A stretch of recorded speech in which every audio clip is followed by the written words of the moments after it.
this car radiated wings. Consider this as being the worst end. Here it is.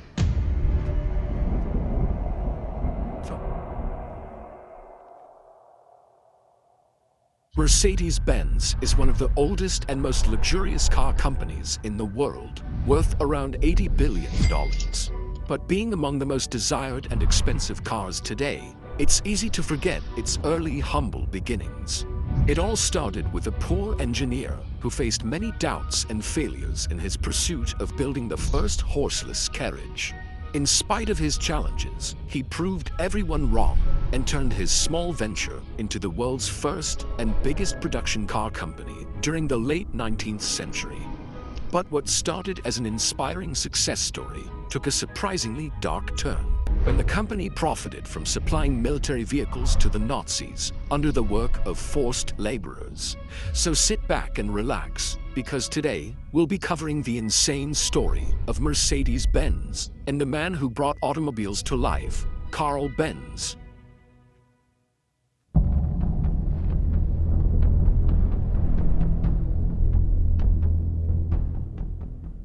Karl Benz was born in November 1844 in the German town of Mühlberg. Born into a low-class household, his father was a locomotive driver who barely managed to sustain his family enough to get by. However, when Karl turned 2 years old, his father passed away, leaving him and his mother in dire financial straits. Needless to say, Benz's childhood wasn't easy. But despite living in poverty and going to bed with an empty stomach, his mother did everything she could to make sure her son had a good education. Thanks to her, Karl was able to attend school and showed signs of brilliance at a very young age, most notably in chemistry and mechanics. By the time he was 15, Karl decided to follow in his father's footsteps and pass the entrance exam for mechanical engineering at the University of Karlsruhe, where he met a teacher that would eventually play a big role in his life, Ferdinand Rettenbacher. Rettenbacher is regarded as the main figure who transformed mechanical engineering from a workshop-based profession into a technical science in Germany, and was a huge believer that steam engines, which were mostly used for railways and boats at the time, were quickly becoming a thing of the past. Under his teaching, Benz's interest in horseless carriages really started to take off, and being a regular bicycle rider himself, he began tinkering around with his bike, experimenting with possible ways he could create a motorized vehicle. By then, many engineers and inventors had already attempted to create the first automobile, and while a few of them did manage to build self-propelled vehicles, these early inventions weren't fully practical yet. Karl noticed that most of these early vehicles were based on steam engine technology, and under the guidance of Professor Rettenbacher, he soon realized the need for a totally different concept. While many people initially laughed at his vision, he always believed it was possible. He just needed more time to prove it. Thus, after graduating from Karlsruhe at the age of 19, Benz spent the next 7 years working several engineering and construction jobs, and while he struggled to fit in with any of them, he used everything he learned to kickstart his own venture in 1871. At age 27, Karl partnered with a mechanic named August Ritter, and together they began operating an iron foundry and mechanical workshop in Mannheim. At that same time, Benz kept working on his side project, trying to develop a motorized carriage, so having a partner to help him run the business seemed essential.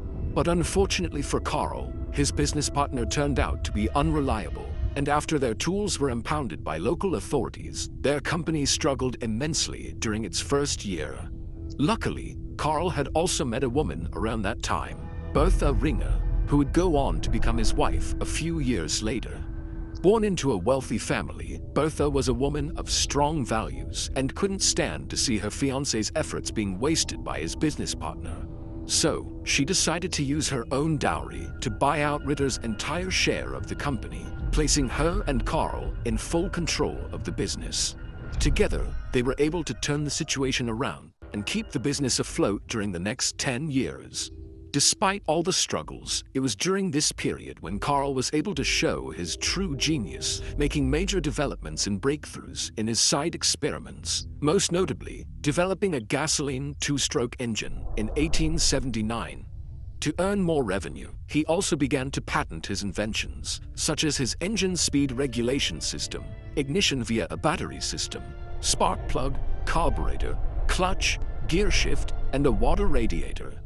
With these designs, Karl was not only getting closer to achieving his dream of a horseless carriage, but they also allowed him to add more products that he could sell from his business.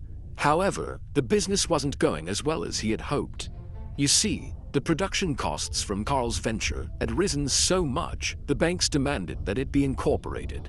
This forced him to associate with other investors and eventually turn his business into a joint stock company in 1882. At the end, Karl was left with only 5% of his company's shares, and thus was downgraded from his position. To make matters worse, his ideas were no longer taken into account when the company designed new products. In fact, he had no say whatsoever in the company anymore. Frustrated and hurt with this arrangement, Karl packed up his things and left the corporation the following year.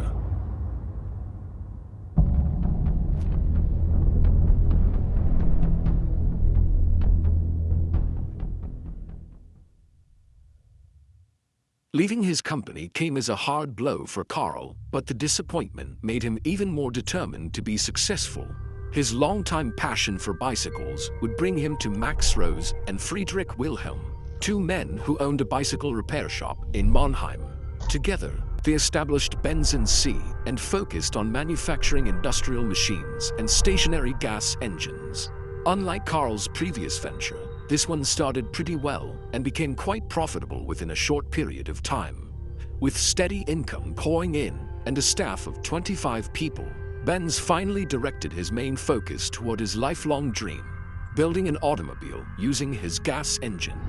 Instead of simply adding a motor to a carriage, Karl built the carriage around the motor, and using similar technology to that of a bicycle, he constructed what many considered to be the first true automobile in 1885, the Benz patent Motorwagen. This two-seater vehicle ran on 3-wire wheels, forming a tricycle, and was powered by a gasoline 4-stroke motor. Its one-cylinder engine produced 2/3 of a horsepower and could go around 7 miles per hour. Benz knew this was revolutionary, and after testing and refining his vehicle, he drove his wonder car out to the public in the summer of 1886. However, he received mixed reviews from critics. While some admired his creation, most people were skeptical about the machine, and many didn't want him to drive around on the main streets for fear that the vehicle might explode. Others were even convinced that Benz was the devil driving an infernal carriage. Karl's business partners weren't too happy about it either. His obsession with the automobile kept him away from his work, and they couldn't see how his invention could be of use.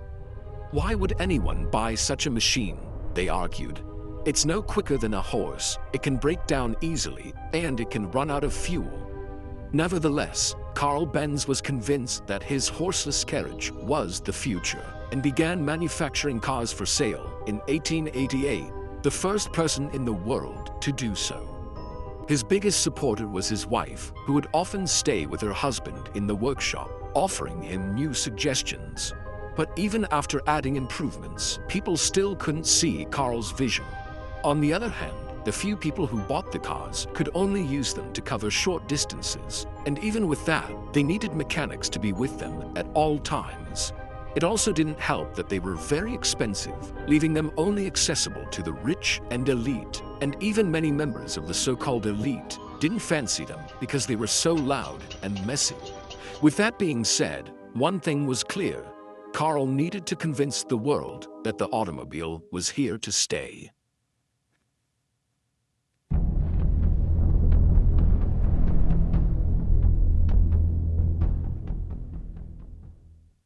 One morning in the summer of 1888, Bertha Benz got up very early while Karl was still in bed and hopped into her husband's car to embark on one of the most important journeys in automobile history.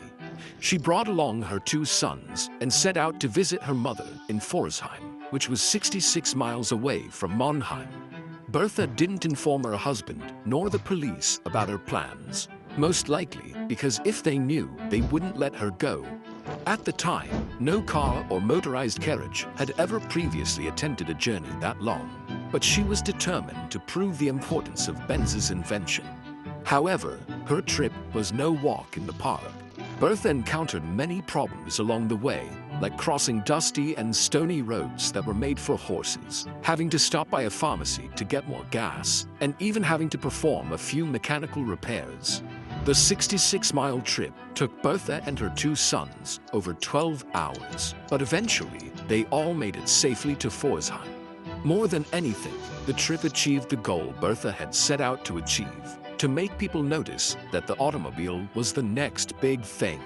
With this, the Benz Motorwagen became the talk of the town and received great publicity for Karl's business.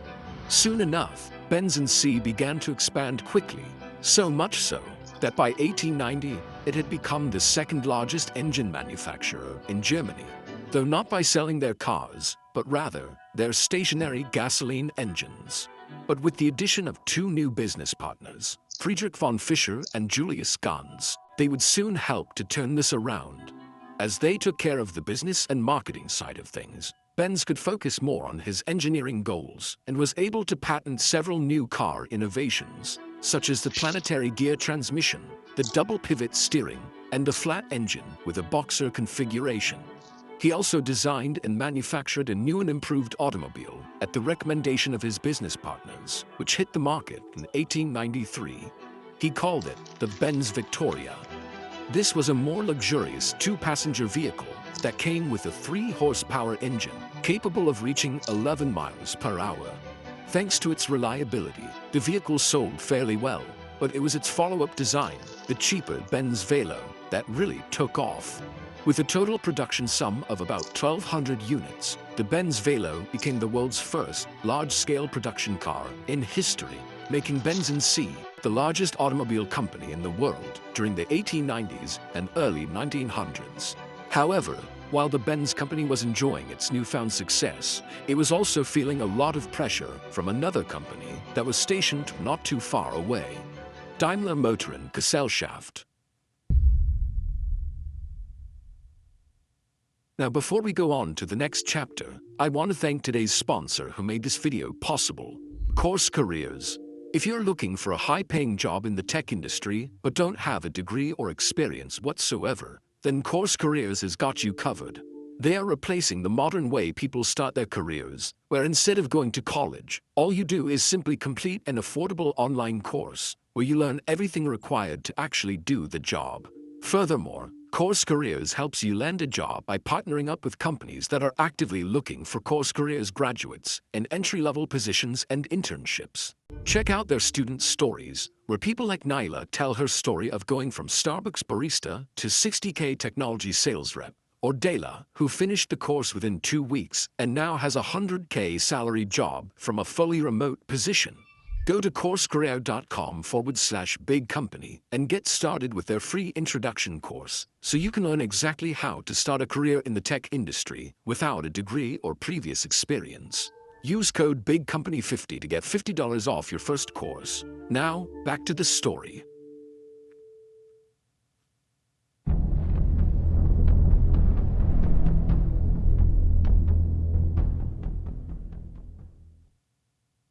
Daimler Motoren Gesellschaft was headed by Gottlieb Daimler and Wilhelm Maybach. Both were brilliant engineers, but Gottlieb Daimler in particular was known for being very competitive and had a lot of connections and knowledge of how to run a business, knowledge that Karl Benz seemed to lack. The first Daimler car to be sold commercially appeared in 1892. 2 years later, they followed up with a 2-cylinder car, and in 1897, they introduced their first front-engine model, the Daimler Phoenix. It was clear that the Daimler company was catching up to Benz as their vehicles looked more appealing and comfortable for the public. Mr. Daimler, unfortunately, passed away in 1900, leaving Maybach in charge of the company, but it was under Maybach's control that he designed his crowning achievement, the Mercedes 35 horsepower, in 1901. What makes this vehicle so special is that it was the first automobile to resemble our modern idea of a car. It was equipped with a powerful gas engine. The body was wider and larger, with a tailored steel chassis, and its center mass was near the ground. Initially built for racing, this vehicle was made at the request of a wealthy businessman, Emil Jelinek, who decided to name the car after his daughter, Mercedes. This car would go on to win multiple street races and hill climb events, going at a top speed of 56 miles per hour, superior to any other vehicle of its day. This drew a lot of attention to the Daimler company, who decided to rebrand all their vehicles to Mercedes and began producing new models for racing and public use under the same name. On the flip side, however, this new trend didn't sit well for Karl Benz's partners, who wanted an immediate response. To counter their competition, they brought in some French designers to help with a new, faster model. Without the approval of Karl, Benz was angry and upset with their decision. He never liked the idea of auto racing and always preferred to drive slowly and carefully. He was horrified by the noise and danger of someone driving at high speeds on public roads. The car built by his team was not a success either, and this became damaging for the Benz company, which suffered further crises between 1903 and 1904. Angry and disappointed, Karl decided to leave his company while still remaining on its board of directors. In the end, he agreed to allow his cars to race, and it ended up being these racing successes that eventually rescued his company. By 1908, Benz had a 120-horsepower racer, a monster that roared from Leningrad to Moscow in 8.5 hours with an average speed of 50 miles per hour, which was an incredible feat considering how primitive the tracks were at the time. But it was the 200-horsepower Blitzen Benz that would ultimately put the brand in the spotlight. Built in 1909, this race car would break the absolute speed record made by any plane, train, or automobile of that time, reaching speeds of over 140 miles per hour in 1911. This placed Benz alongside Daimler as one of the most desired cars at the time, and both companies enjoyed good sales in the years to follow. However, this success was short-lived as the First World War broke out, shaking up everybody's lives as well as the global economy. Following the defeat of Germany in World War I, the country went through an economic recession, and both companies, Daimler and Benz, ended up struggling immensely. To strengthen their possibilities of survival, the two companies put their rivalry aside and signed an agreement in 1924, in which they agreed to combine their production and marketing efforts while still retaining their individual names in order to save costs. But this agreement only lasted for 2 short years, as the German economy got worse and the two companies were forced to merge completely in 1926, creating a new enterprise called Daimler-Benz. Under Daimler-Benz, the company rebranded their vehicles as Mercedes-Benz and released several impressive models during the late 1920s, such as the Mercedes-Benz Type 630 and models S, SS, and SSK. One of their best and brightest engineers who helped develop these vehicles was Ferdinand Porsche, whose name would later become quite famous in the car industry. As for Karl, he remained on the Daimler-Benz board of directors and was able to see the success of his automobiles and marvel at just how far the auto industry had come in his lifetime. Karl Benz passed away just a few short years after the company's merger in April 1929 at the age of 84. After his death, the company continued to grow in size and strength, becoming one of the best performance car makers in the world. But it enjoyed some of its best years under the unlikely leadership of Adolf Hitler. Purificates.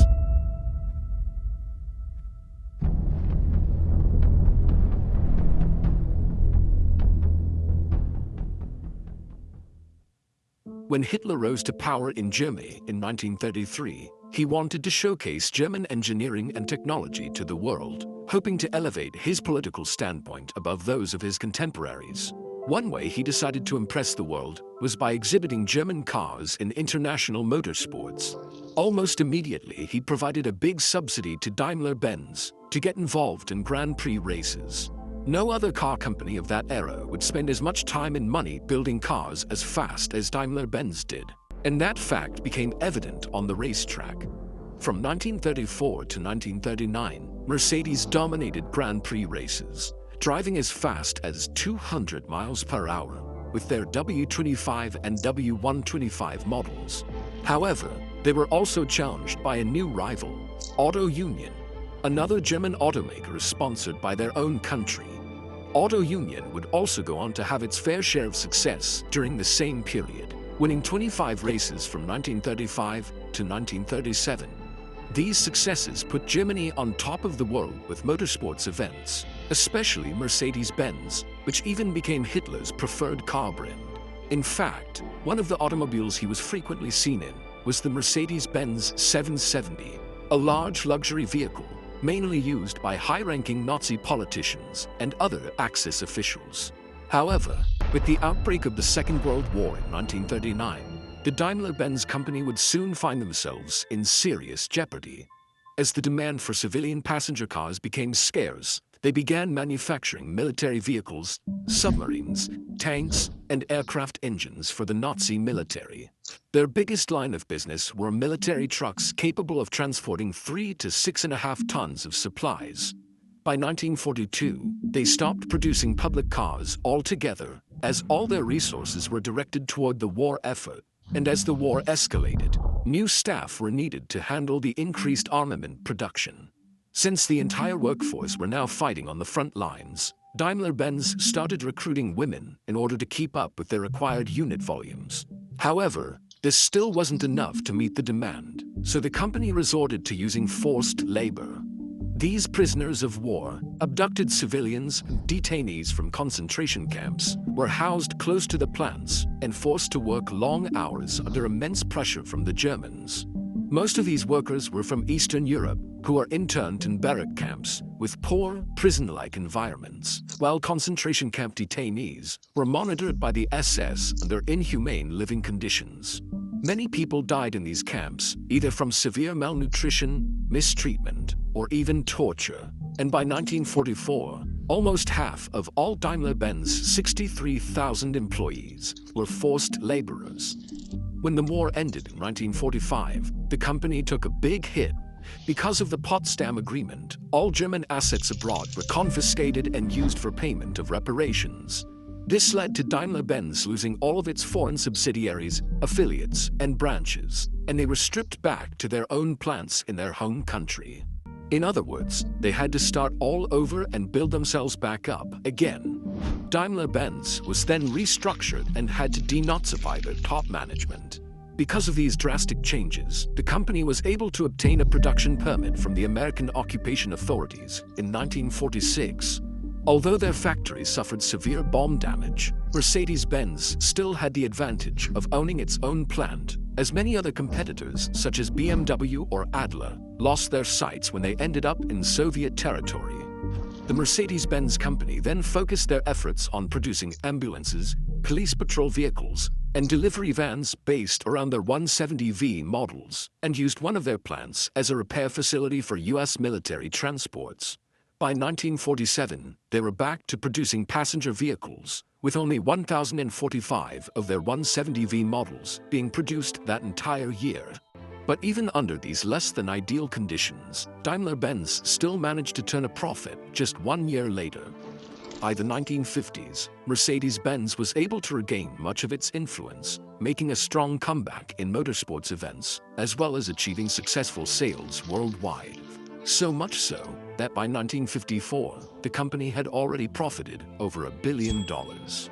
Over the years, Mercedes has completely shifted their image and has become one of the most valuable car brands in the world.